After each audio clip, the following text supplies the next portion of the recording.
Hey guys, Toby here. As of September 26, 2022, I've seen Symphogear for a total of 5 times.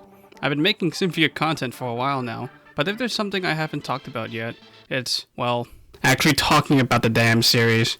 I made 2 written posts about my thoughts of Symphogear for my 3rd and 4th rewatches on Reddit, and I recently made a mini review quintology for my 4th rewatch, but I don't expect you to read 2 walls of text, and well, I can't say much within a minute, so here we are. I've seen Symphogear 5 times, and it's not like I watched it over and over again without putting much thought into it, because each time I rewatched it, I put more thought into it than last time. This year's rewatch made me burnt out, which is why this video has come out much later since I finished it. So strap on your strap-ons, folks. After years of not talking about it, it's finally time that I talk about Symphogear itself. How did I get into it? How the fuck have I seen it 5 times? And most importantly, just how exactly have I felt about Symphogear each time I watched it? Spoiler alert, nothing stays the same. Without any further ado, welcome to the Symphogear Rewatch experience.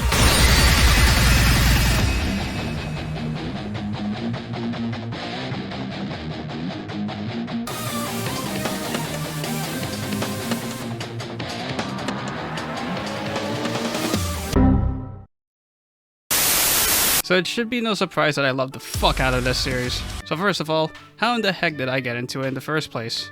Well, one is not a Symphogear fan without being an anime fan first. But talking how I got into anime is a can of worms that I don't want to open. It's July 2019.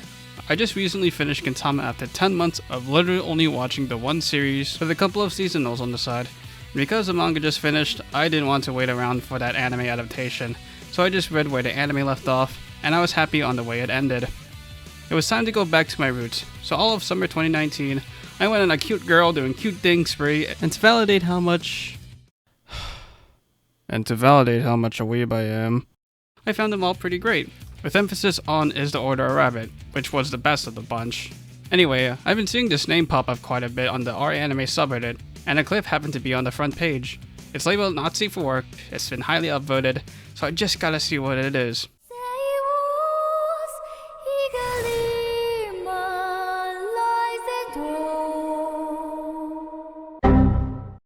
Well, that was worth my time. Then I moved on, until on August, where another clip of this series is posted with a car chase, and it's fucking obnoxious. Fine, I have to see this. There's a bunch of people who shout out to watch this series, with no further context other than 2 scenes that still don't make sense, but that doesn't matter because it's fucking cool. Somehow, I still don't watch it during the summer. It's September. Usually being the worst month of school is about to change when I finally decide to watch this thing. There's a flipping 5 seasons with 13 episodes each, and yeah, I see the posters for each season, trying to figure out what the season might be about by cover alone, but it ends up spoiling a few things for me. The knowledge the crazy fans from Reddit gave other than to watch the series is that Chris is best girl, but who knows.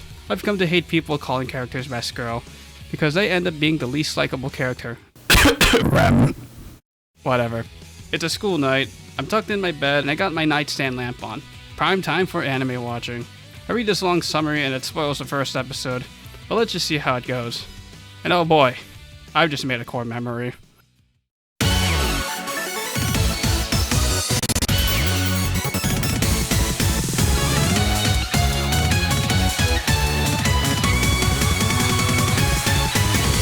There was nothing quite like the first time I ever watched Symphogear. I say was, because the following year I finally watched Avatar. And that ruined all of anime for me. But here's how the first time went. Right from the start, there's just a lot of things going on. There's so many anime things here and there. It's like all the anime I've watched was leading up to this point.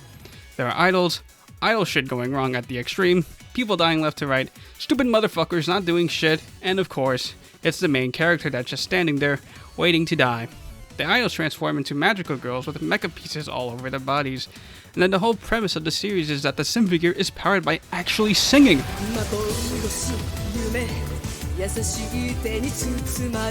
And just when I think I'm invested in this character, she dies. This is literally episode 1, the first half of episode 1. In addition, of course, there's a school setting, fan service, lots of gay but not explicitly, odd shenanigans that add nothing to the plot, and oh shit, prominent male characters. And none of them is a fucking creep. It's this bitch who fulfills that role, which when she reveals herself to be the main villain, well, it's not like they were subtle about it. Hibiki has this new power, but it brings absolutely no joy. It comes from a person that sacrificed her life to save her. The girlfriend of that girl loathes her, and she has to keep this business away from the person she trusts the most, but she's terrible at keeping her secrets from her anyway. Just when all this crap goes down, best girl arrives. And she sucks. Well, it's only episode 4. Wait a minute, she has a Symphogear? The hot Symphogear, in fact. Oh shit. Her song is fire. Gundam references!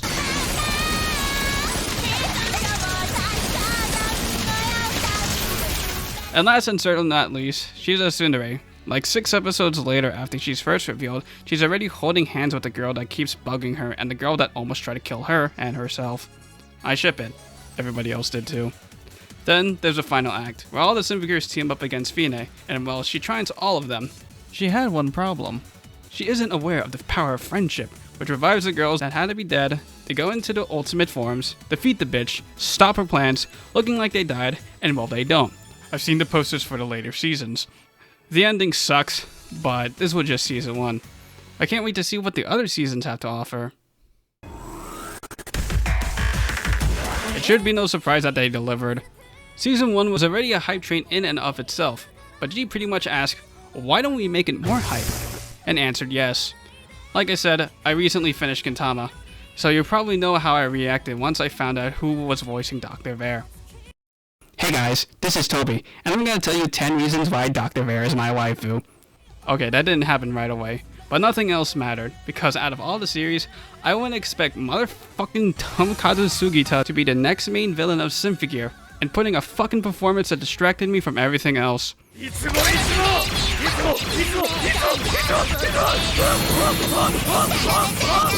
I couldn't comprehend the first half of G because every time Dr. Vare showed up, well, I basically come all over the ceiling of my room. Seriously though, there is more to G, and that is it won't let me rest. In season 1, I knew that problems were eventually going to be resolved, and I didn't think too much about how it's going to happen. However, I know things will resolve, like Hibiki's health problems. I've seen the posters for the later seasons. She's not gonna die. But I'm like, how though? She loses her fucking arm. Is it mechanical time now? No, she just regenerates it going berserk.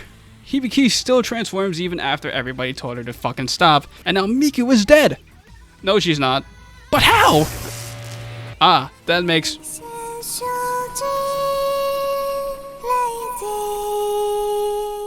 Oh my god.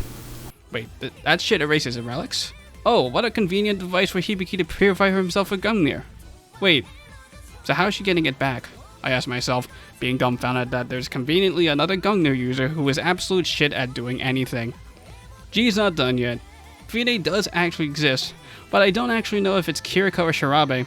It turns out to be Shirabe, and once Kirika finds out, she tries to kill herself, kills Shirabe anyway, and Fina is like, here, have your life back. I'm not gonna live in a world where Hibiki's still around, so I'ma head out. Bye. Ah, they're finally taking the relationship between Chris and Tsubasa in the next fucking level. They fight once more. Chris saw someone by their name, and when she calls Tsubasa her butt naked, the sword heeds her call, finding some countermeasure against Anti-Linker. Then there's another final battle again, and hey, it's the home of the noise. Wait, if they destroy the world and close a portal, what the fuck threatens the world for 3 more seasons to happen?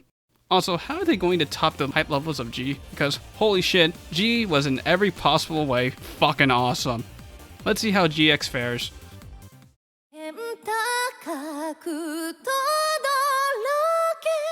GX.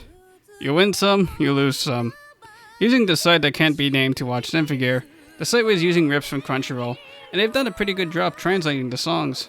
First, there's this awesome opener where the Traffic Light Trio save Mom from the moon. You got Hibiki's song, G-Beat, which fucking slaps, and goddamn, the ending song for the first episode is incredible. And then I never hear it again. Then, Crunchyroll fucks up for the first time. Suddenly, I don't know what the girls are singing about. They also get interrupted a lot. I don't like this darker feeling where everybody's suddenly losing to robots, and Hibiki suddenly can't sing for some dog shit reason. We got Mario looking cool for once, for 2 minutes. But hey, there's this cool thing called Ignite module that arrives from... Wait, what? Dine Self? No.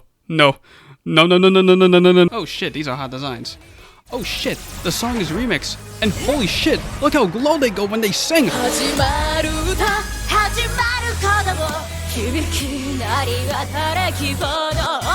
Oh, okay. I know you're not dead, Carol. Hey, it's the underutilized character's time to shine. It ends up being the worst episode I've ever seen. It's paced like absolute shit, and the development that was given for Mario was very hollow. But wait, the episode isn't over yet. Miku and Hibiki are doing gay things at the corner store, until suddenly, there's some creepy dude recognizing Miku. Wait.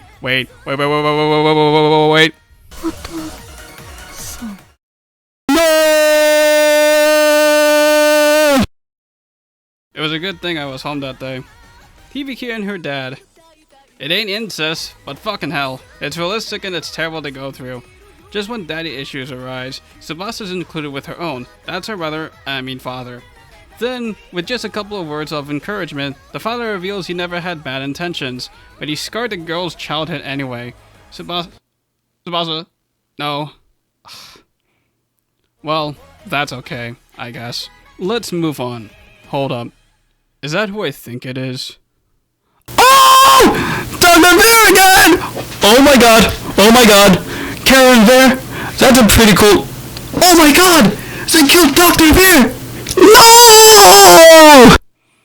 It's another interaction between Hibiki and her dad. And it's late into the season that this is where shit is resolved. I wonder how they will forgive this man. Cause I know it's gonna happen no matter how shitty and cowardly he is. That's convenient. Well, Akira is not just running away. He's definitely looking for something and throwing rocks around. Oh shit, he might die. But then he says the magic words, "Believe in justice with a determination to..." Oh, wait. "Don't worry, I'll be fine." And suddenly, Hibiki's like, "Oh my gosh, I totally forgot you told me those words, Daddy." Although she only said it once or twice beforehand. It's whatever of a resolution. But I'm not gonna lie, when he throws a pendant towards Hibiki, that was like the best moment I saw for him yet. And that gets completely overshadowed by the fact that Carol is singing! And she's fucking powerful. She's dissecting the world that she told herself to do. But all goes to waste with the help of Dr. Bear is back! They survived that. I've seen the posters for the later seasons. They don't die. Oh, but they just had to take out Dr. Bear with his dying words that Linker is made out of love and asking if he was a hero. You are definitely a hero in my heart. Oh shit! Glorious Break! X-Drive again! Glorious Break is a final attack! Yo! Oh. Well, that's it for GX. How are there 2 more seasons to go? Also, here's the only screenshot I took while watching Symphogear, and that's not even one I meant to take on purpose.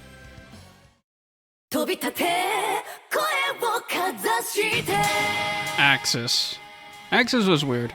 First of all, I couldn't find it anywhere because Crunchyroll hadn't subtitled it yet, so I had to resort to the TV version of the season that wasn't even 1080p, had those stupid Porygon censorships, a logo on the top right corner, and fan subs, really showing how underground Axis was to this already underappreciated series. And I can see why. Axis dials down the type... Shut up, Alexa! Axis dials down the hype train from GX, which it did escalate higher than G. I mean, they go international and have an insane battle against a fucking military, while killing nobody, but after that, there's not much happening. However, it gives room for character development. It's finally Chris's time to shine, by her trauma coming out of the box as she shoots a kid's leg, which is the brother of the girl that saved her from a bomb that killed her parents. What a great reunion this is. Seriously, after that, there's nothing exciting. The new villains, they are kinda just there. They use a selection of unique noise for the gears to fight. Their ignite is rendered useless, but at least there's finally Linker for the Neapolitan trio. There are some unique duets. Somehow God has gotten involved in the series, and oh shit, the 2 who look like who died in vain are actually alive. But then they all sacrifice their lives as they sing their song together. Though, all is forgiven with the season's final episode, which that's where all the season's hype allocated to. When Adam reveals himself out of nowhere, I totally forgot he was still a threat, although he's definitely a joke of one. That is, until he becomes a big hulk of a beast. But even then, the girls don't even go X-Drive. Hell, I don't even know what's changed from them. They're glowing and, yeah. But they're on their way to defeat Adam, and that way is called Hibiki. Hibiki goes monochromatic rainbow mode and uses all the powers of the other gears, and it's fucking awesome.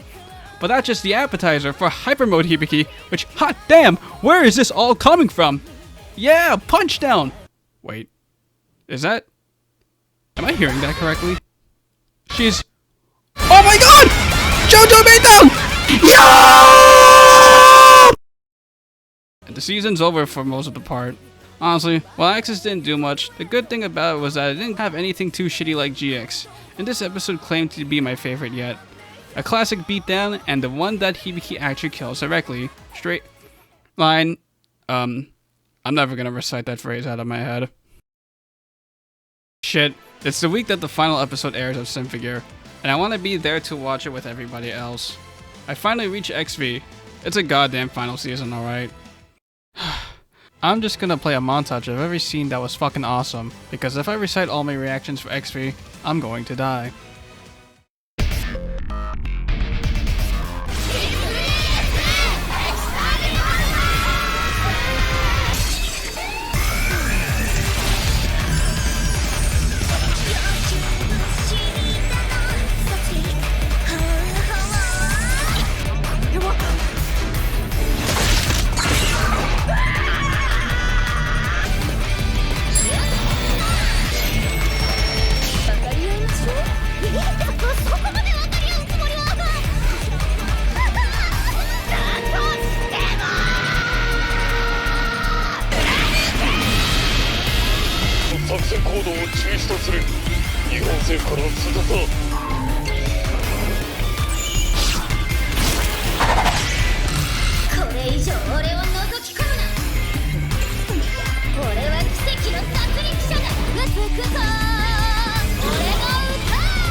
Bruh.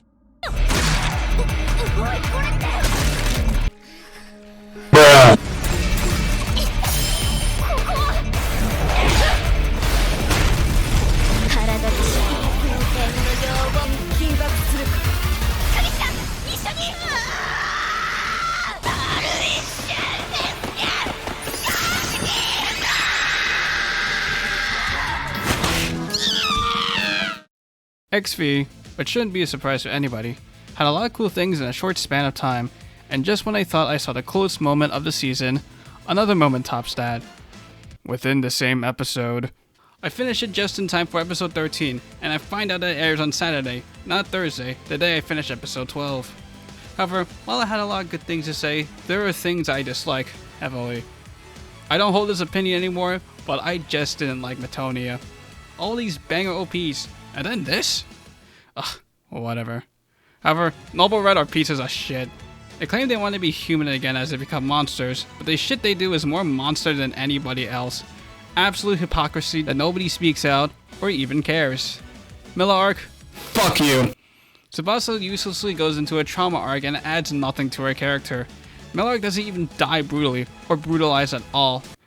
Shut up, Alexa! They just took so much of the screen time that I couldn't believe that everything was going to be resolved with just one more episode. And about that episode that aired on Saturday. As luck would have it, I had a pretty shitty day, and if there was something that could fix it, it was Symphogear. But Crunchyroll decided not to sub any of the new songs, and the fear that everything was going to quickly resolve came true. My bummed out self wasn't recovered, and I had to deal with the impression that, fuck, Symphogear is over. Hibiki and Miku don't even say I love you to each other, nor is there any kissing, which does raise the bittersweetness I had ending this series. It was bizarre. 65 episodes, finished within 2 weeks. An awesome experience, done just like that. And that's where the idea comes from. I have to revisit the series. I declared to myself, in commemoration of the anime that impacted my life as an anime fan, I was going to rewatch all of Symphogear. Every frickin' and I've succeeded 3 times. But that was for another day. Literally for another year until it just becomes a few months. Before I tell the tale, let me tell you what happened post Symphogear. I found out that there are literally no Symphogear songs on YouTube. The best I could find was Symphogazer, but it was like a Toho remix or something.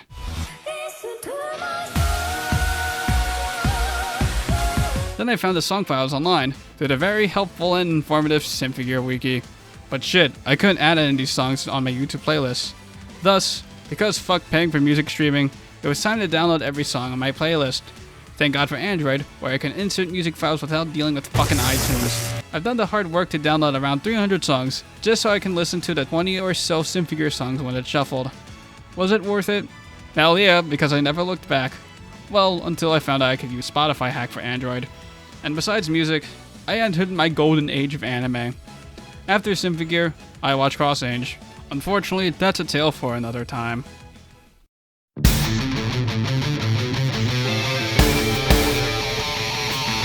It's been 3 months since I first watched Symphogear, and within the time span, I had a revelation. I had to show this to my little sister, because I knew for a damn fact that she would love the fuck out of this series. She was already into Love Live, Bang Dream, and all the other inexplicit gay idol shit that was exactly like Symphogear. Sometime around November to December, I started bothering the fuck out of her to watch Symphogear. And she would, under one condition. I had to watch Over the Rainbow with her, on my computer. Have I ever told you that none of my parents know about my cute girls and cute things obsession? Yeah, not new. They still don't know. I almost got caught watching the first Love Live movie because I raised my phone speakers too loud to concern my dad. That's the closest they ever gotten.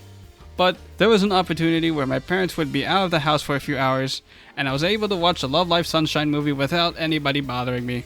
Not my sister, they know about her because she's a girl. So we watched the movie. I don't remember what happened in it, but now that the condition was met, my sister finally caved in, and with her laptop screen, we watched the first episode together. Just like me, she was hooked. I let her free, and she ended up watching 7 more episodes that day. God damn. After that, I pretty much joined her for the rest of the series. I basically watched Symphogear again, only 3 months after I finished it. Out of every rewatch of Symphogear, of course the first one was the most bizarre. The first time I watched it was on my Galaxy S9 Plus, right on my face, with that sweet 1440p AMOLED goodness. For most of the time, my sister and I watched Symphogear together on my old laptop, which was 15 inches, but it was 720p and a TN panel! Not only that, we watched it 5 feet away from where her laptop was, for 60 episodes. It ruined my back, my posture, but I needed to see how my sister reacted, and she loved it. And I did it. I have a human person to talk to about Symphogear, and we're able to talk about how hot all the women of Symphogear are. It was bliss. Not these days though, she eventually got over it whereas I didn't, so now every time I talk about it, a raging aura would surround her. But I still bother her about it anyway. There's one thing that this rewatch helped, and it wasn't getting a sense of how the plot progressed. For the final episode, we decided to watch it in the most cinematic way possible. We watched it on my 24-inch monitor in my room. I was in a good mood this time, and it was the first time my sister was about to experience the end of Symphogear. And my god, that final episode fucking killed me. Sure, it needed more time, but it was good. Sad. I laughed. I cried. I experienced something that changed my life. In a nutshell, that after story influenced the...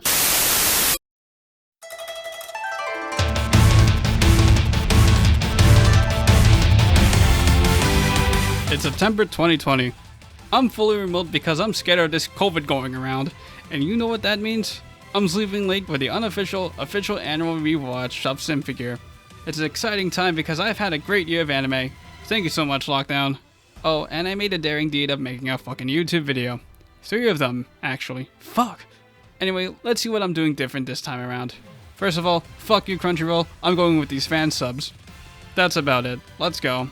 Honestly, my mind didn't change much for Season 1, other than the fact that it's still fucking good. All the problems that arise are eventually resolved and are satisfying as hell. But here comes what makes this rewatch unique. I'm going to take as many screenshots as I can. Why? Look, I only took 1 screenshot during my first time. I want to cherish Symphogear as much as I can. Other than taking dozens of screenshots, I started to actually read the dialogue to get the little bits of information that actually made Season 1 grounded. Like, I didn't know that the Penta transforms. What? Oh my god, she said it! Roku is a creep. Oh god. Haha, gay. Miku, are you good? Hey, it's a quote that I can't recite from the tip of my tongue.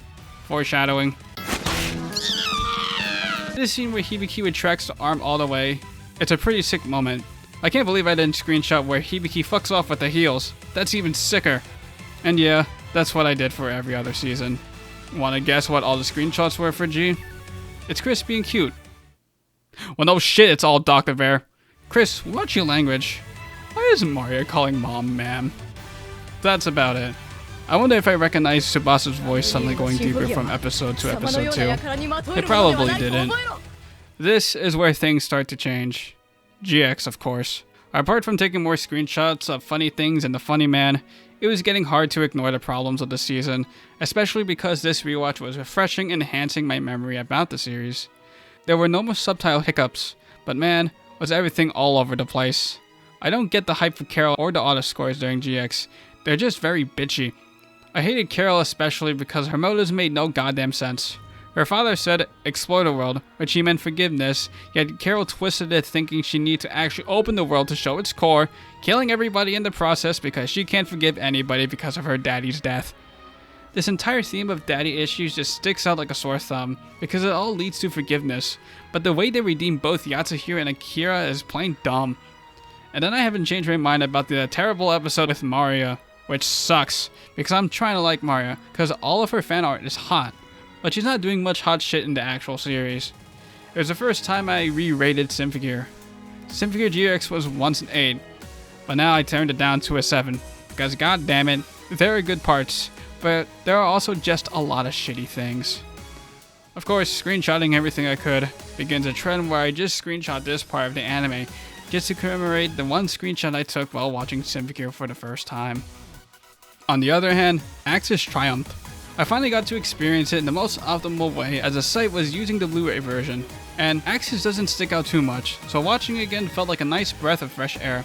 Gekisho Infinity and Testament were still peak moments of the season, but I also appreciated the other things.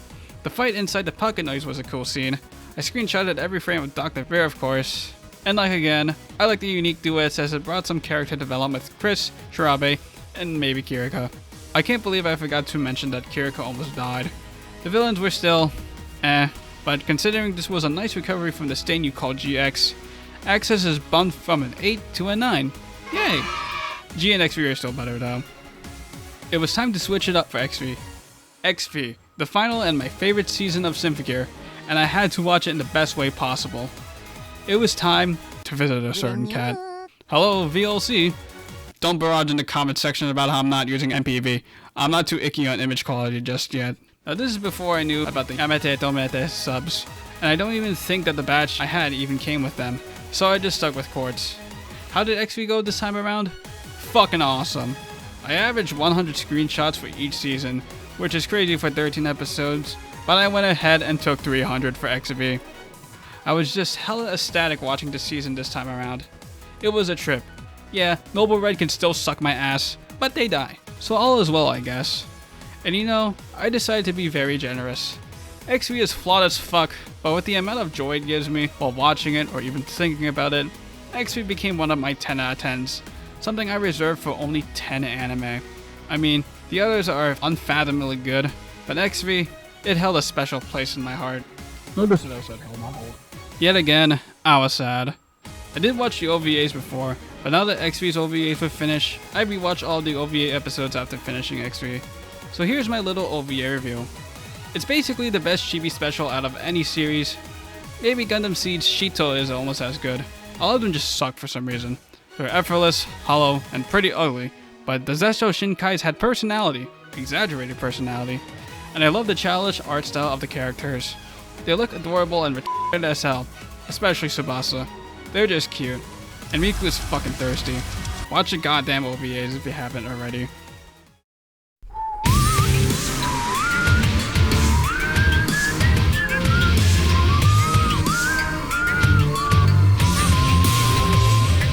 "2021 was a shit year of anime. I mean, it was just a shitty year in general, more than 2020. You think mentioning Avatar was just a little joke, but it seriously ruined anime for me. A cartoon that aired from 2005 to 2007, which was also a kid's show, mind you, was better than any anime I've seen. Even Symphogear, which is why there's such a huge drought of any content in my channel. I just had the worst luck of non-airing anime, and it wasn't helping that I was also polarized on the popular season anime. You wanna know? Well, if you don't, too bad, it's important. Gundam Age was the most mediocre Gundam show I've seen since rewatching Seed Destiny. This series wasted my time. It took forever to watch the first season of Higurashi, and while it was good, I couldn't muster watching anymore because damn, each episode felt like forever. Dr. Stone finally changed things up a bit. It was great. Sequel was too, and that's unpopular. Vivi had it going, but the ending's lacking. But there were bangers like Odd Taxi and Mob Psycho 2. Two 10 out of 10s within 2 months. In between was Granblum. that was disappointing. From the seasonal side, there was 86, which I don't want to get into that. And Mushoku Tensei, which back then, I didn't mind. The first F, that is. But getting into the second core, that ruined G in my fourth rewatch. If you've seen the anime, you probably know why. I'll say it later once I get to the fourth rewatch. Anyway, it's time for the second annual rewatch. Now all the episodes are in the nicest quality possible, and with my new S21 Ultra, I was getting a better watching environment than ever before. But it was also the first time I was going to put as much thought as possible watching Symphogear. Don't do that. For season 1, it works wonders, because the more you think about it, the more grounded you find it out to be. G was still great, but all the cliffhangers and twists have become stale at this point because I know what happens.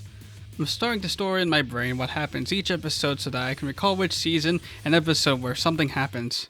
Like, when does Brief Straganoff happen? GX episode 3, post eye catch. I also finished my magnum opus of a video that explains why Maria is awesome, and then watching G and the rest of the seasons, she's actually not, which I explain in this video. Maria undoubtedly sucks on Mega Cock and G, and when she's on the stage for the next 3 seasons, she's just plot device after plot device. A lot of the time for Tsubasa. GX is even worse, kind of finding out that Carol actually just forgot her intention for destroying the world, and it still annoyed the crap out of me how all the songs were interrupted. And yet again, thinking too much does favors for Axis, because I've come to realize what I like about this season.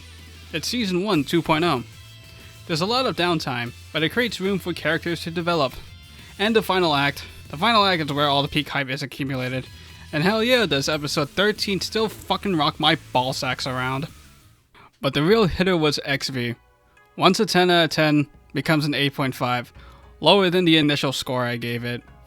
XV is hype, but thinking about it critically and actually having a grasp of what's happening through Yamate Tomate's subs, XV is fucking messy. Axis is a setup for XV, but yet it doesn't at all, as the new season introduces way too many things that they aren't able to resolve within its second half. There are too many villains, and the ones they should put more focus on is pushed aside for fucking Noble Red, the ultimate hypocrites who get away with fucking everything. But there's one more problem. Tsubasa's character arc. Not only is it unnecessary, but also ruins every other character. Nobody knows what the fuck is going on with her. She just witnessed 100,000 people die that she feels is responsible for because it was her concert, just like 5 years ago, which killed her girlfriend. Unlike Kanade, she wasn't able to save a little girl, and well, there's a bitch behind the attack who presents herself with pure evil. Fuck! Everything else that is good about X3 is still good, but I just couldn't ignore it anymore, and it ruined the entire season for me. Shemha barely has any presence. The final episode has no thorough conclusion, and Hibiki and Miku are not explicit of they're gay. Stop justifying Japan and their fucking queer baiting! You know what made this even more tiring of a rewatch? I was in the process of making this series of Symphogear compilations. I mean, I don't have to talk, but trying to find every single scream that Hibiki makes, and Miku saying Hibiki, it really took a toll on me. And I still had the urge to make Symphogear content on specific dates, but I failed to do so.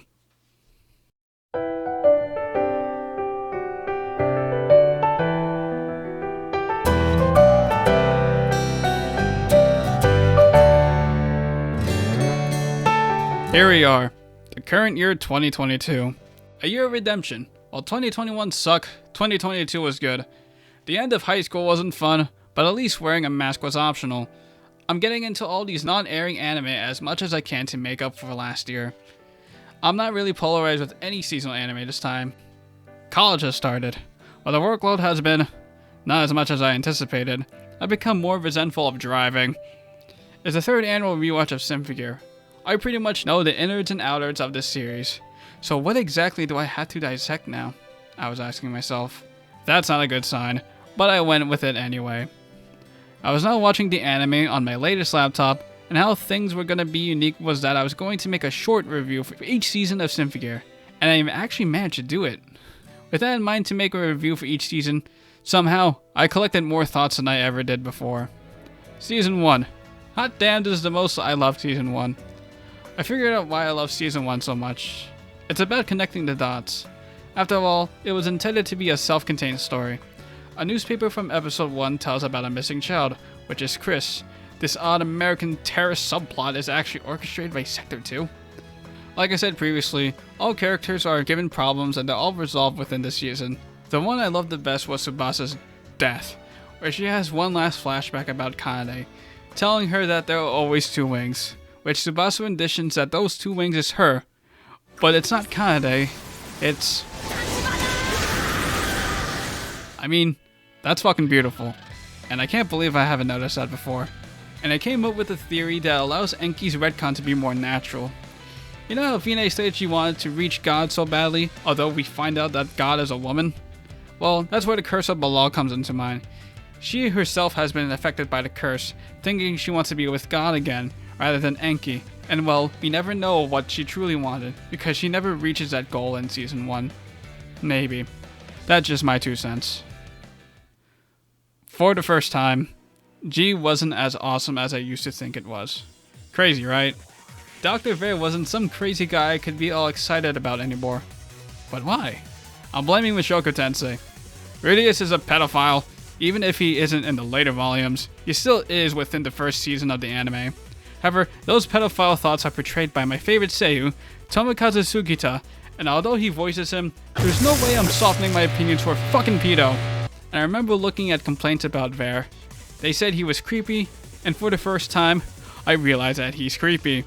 It's no wonder that each of the FIS trio despises the fuck out of him, but they're also very dependent on him.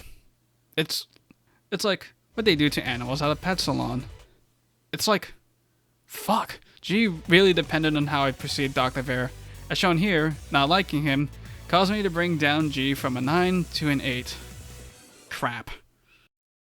It was time to redeem GX. This year's rewatch started to feel like a chore, and I didn't want that. 10 years at least. So, I had to shift my mind. I'm going to root for the villains instead of the heroes, and it makes GX pretty damn enjoyable. All those song interruptions? Pretty sick if you're rooting for the robots who don't have morals anyway. They're dolls, yet they were pulling the strings of the Symphogears. And holy shit, I sound like a genius. How about Carol? She's just an idiot. The daddy issues? I was able to forgive Yatsuhiro because he was trying to get Tsubasa out of Kazunari clan in what should be the most effective way possible because the Kazunari clan is fucking vicious, but he can't use that psychology to a child who needs a role model. As for Akira, it's still bad, but Hibiki has been willing to forgive people who has killed many. Akira is just a coward, but in a way, Akira represents a lot like his own daughter. Both of them have ignored the hate and ran away, and when it comes to dealing with their well-being of themselves, they put a mask on how they really feel. But there is one thing that was able to help them out in dark times. I gave GX an 8 again. Actually crazy. Oh no, Axis is becoming boring again. Villains? Absolutely have no presence. The most powerful beings so far, the Bavaran Illuminati, are somehow tricked by a puppet who has acted sus for their entire lives. You never ought to doubt him. Ever? Anyway, Tomato arc? Uninspiring. I took consideration of our anime's rewatch thread for episode 6, and yeah, it really is trying to forgive child abuse, saying that child abuse is love, which it isn't. It's the most flawed part about parents that never seems to go away, and the justification for this? You're only making the birth rate of your country decline even more. I was scared that Axis was gonna share the same fate as G, but with that final act still being top notch, it ended up still being awesome. Besides that one episode of how Linker is made. It was time to tackle XV again. It was Sunday, September 25th. It's time to see if I can forgive Tsubasa's arc in Noble Red. I plop on my chair and turn on my main computer, as I'm gonna do it. I'm watching XV on the big screen, and I gotta be careful when Kirika transforms or Hibiki and Miku become naked for some reason. I'm in a good mood. Whoops, I just watched 8 episodes.